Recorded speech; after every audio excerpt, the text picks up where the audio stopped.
So we're now going to talk about integrating trig, and there are 4 techniques that we use when we're integrating trig, and we're going to do 3 of them to start with, and then the 4th, well, I'll tell you what the 4th is, but we'll perhaps look at that next lesson. So the first thing is that we're used when differentiating to our little circle. Well, I hope we're used to it anyway. Sine becomes cos, cos becomes minus sine becomes minus cos becomes sine. So that's differentiating simple sine, cos and tan. Well, sorry, not tan. Tan is different. It's on the formula sheet. So when we're integrating, it's just this in reverse.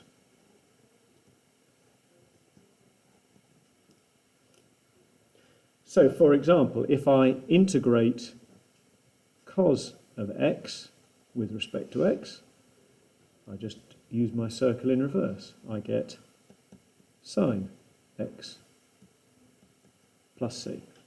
And the same is true of sine becomes minus cos becomes minus sine becomes cos. We can then use the chain rule. I know I don't sort of use the phrase chain rule, but you know, what I mean is that if I want to integrate the sine of 2x, that's effectively saying 2x is in a bracket. Well, I do the same as I would do if it was just x. I say, right, sine becomes minus cos, so that's going to be minus cos of 2x. But then I divide by what you get when you differentiate the brackets. So just like when we were differentiating, we just kept saying we multiply by what you get when you differentiate the brackets, or multiply by what you get when you differentiate the power, if it was an e expression. Now we're dividing. So I'm going to divide that by 2. And it may well be that I choose to write that as minus a half of cos 2x plus c.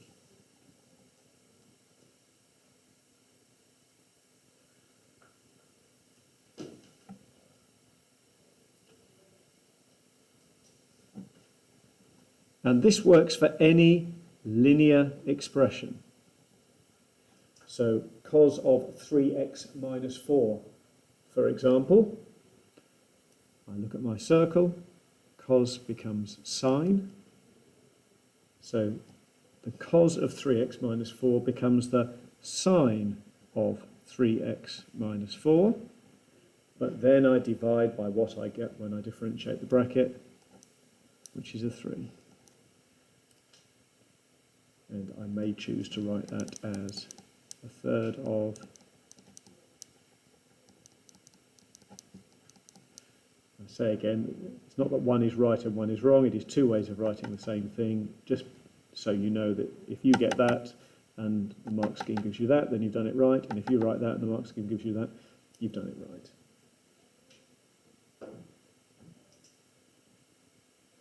And then the third technique we use, which perhaps I ought to have put first, is to check the formula sheet. Check the formula book. And there is good news on the formula in the formula book, found on page 6 and page 7. So let's just quickly pause and so if you look at page 6, you've got something we've used already when we were differentiating. So this is a differentiation table. We know that when we differentiate tan doesn't feature in our little circle, but we're told that we get sec squared. We can use this in reverse. So if we're asked to integrate, for example, sec x tan x, we know that's going to be sec x, because integration is the reverse of differentiation. So I can use this table right to left to integrate basic functions. And actually, I can use it to integrate some quite complicated functions. Cosec x, cot x, for example. But the good news continues. And I'm never really clear why they do this as 2 separate tables, but at the top of page 7, we've got an integration table. So this is going the other way. So I know that if I want to integrate sec squared, I get tan. Now, I don't know why they give us that one, because they've already given us it in reverse on the other side, but actually they give us some ones here that we haven't got in that page 6 table. So if I'm integrating something to do with trigonometry and I get something which I'm a bit confused about, or I don't know how to integrate, the first thing I do is I look at that table there. I look at that table there and I say, right, is what I'm after found in that table? And we can use that to integrate some quite complicated expressions. So, for example,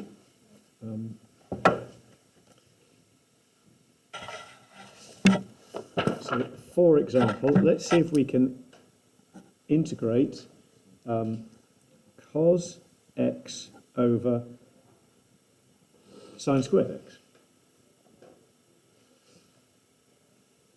Looks horrible. When it looks horrible, my first thing is check the formula book. Well, I can't see that in the formula book, but I know that there's an awful lot of jiggery-pokery I can do with trig. I can sometimes change it into other things. So, okay, I'm going to rewrite this. So, if I rewrite it like this,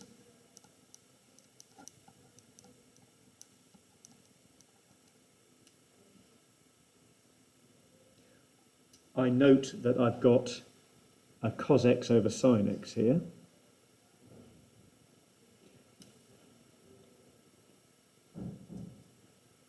And I'm also left with, well, a sine x on the bottom, so you could sort of think of this as cos x times 1.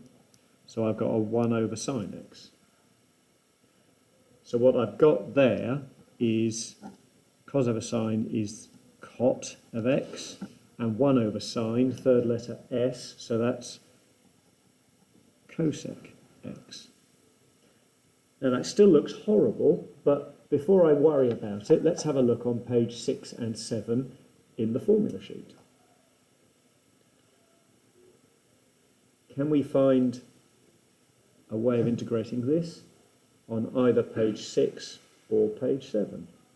So cos over sine, that's the flip of sine over cos. Sine over cos is tan, so cos over sine is cot, and 1 over sine is cosec. So this is the same as this.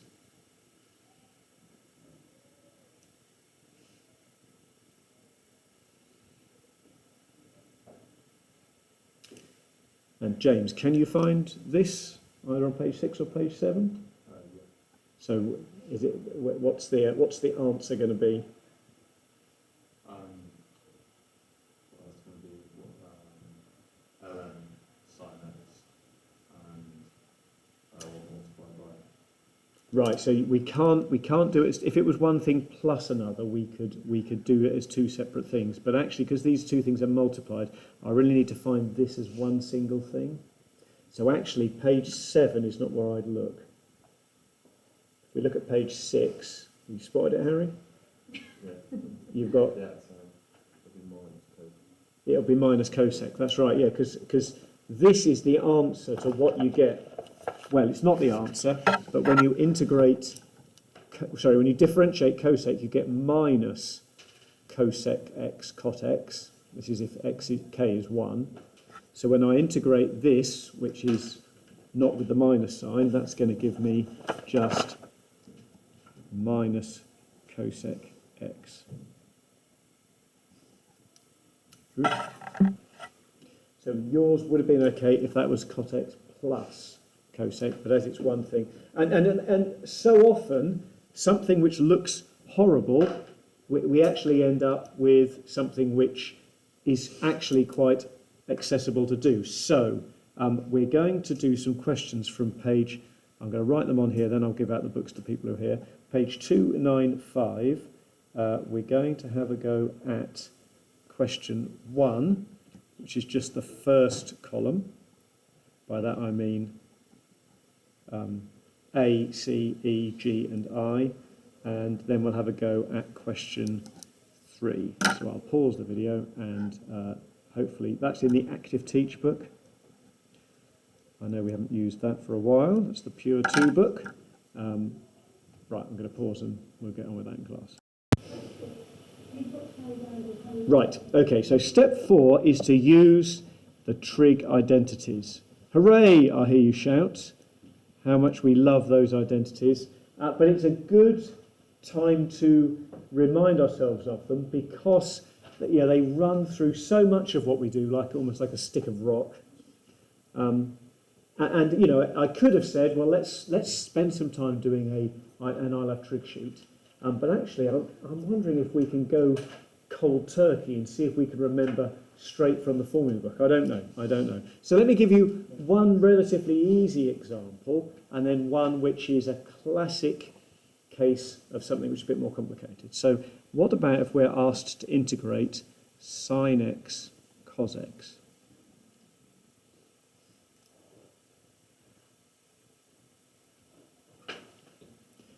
Now, if you're like me, your spider senses are tingling at this point.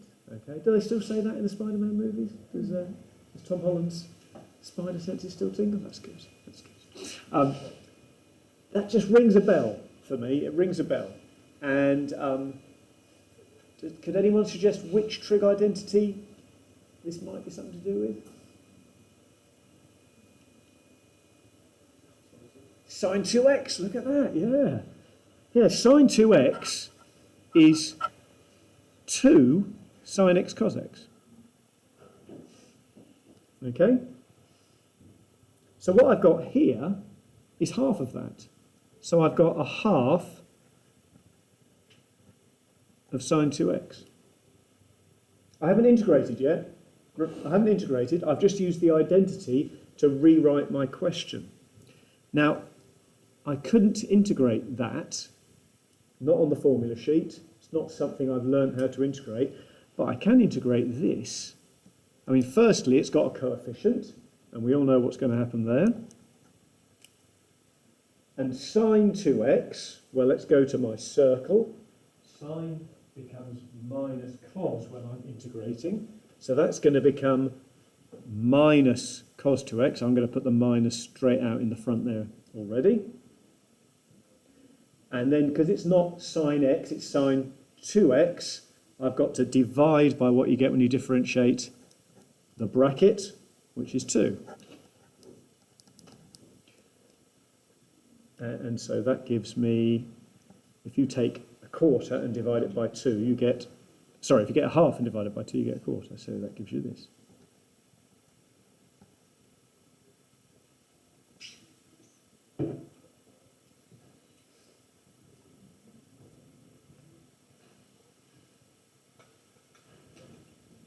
But I have to say that I'm not a gambling man, but I wouldn't mind betting, if I was a gambling man, and of course it would be foolish, but if I was, that this next one, or its twin sister, will come up. So that one, you may well get that, but the one that's most likely to come up is this, or its twin sister, cos squared x. Now, you may remember when we differentiated sine squared and cos squared, we rewrote them. We rewrote them as sine x squared. And when we differentiated that, we multiplied by the power, reduced the power by 1, and then multiplied by what you get when you differentiate the bracket. So that gave us that. Now, we can't integrate this in the same way because we can only use that chain rule, that bracket thing, when you've got a linear expression in the brackets. And sine x is not a linear expression. It is a very, very curvy sort of graph, isn't it? So it's not a straight line graph at all. So we've got to use our identities. And sine squared x does crop up all over the identities. For example, sine squared plus cos squared is 1.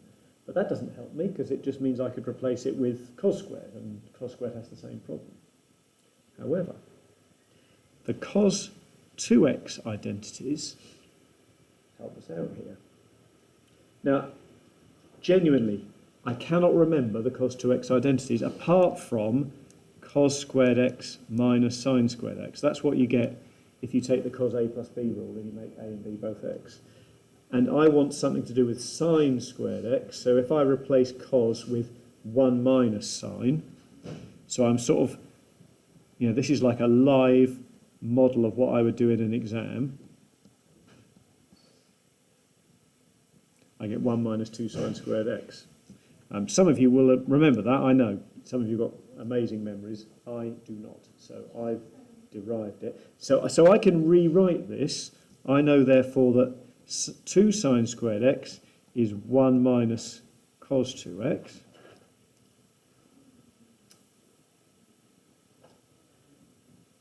And so sine squared x is a half of that.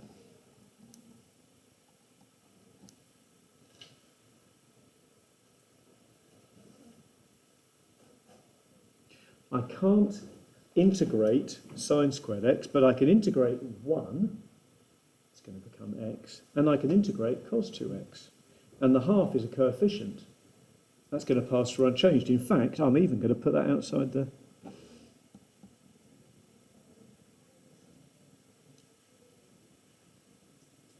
So sine squared x becomes 1 minus cos 2x multiplied by half. It's a half of that. So it's okay to do this, provided we don't forget that half. So when I integrate 1, I get x, just because when I differentiate x, I get 1. Minus cos becomes minus sine. So that's going to become minus sine 2x. But of course that 2x is effectively in a bracket, so I've got to divide by what I get when I differentiate that bracket.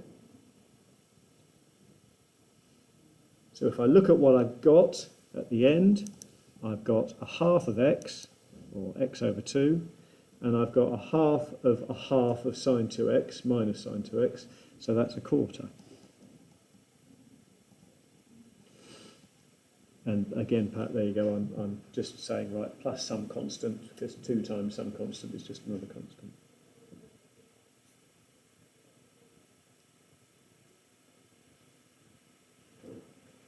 So go on, in the time we've got left, 4 whole minutes, see if you can do cos squared.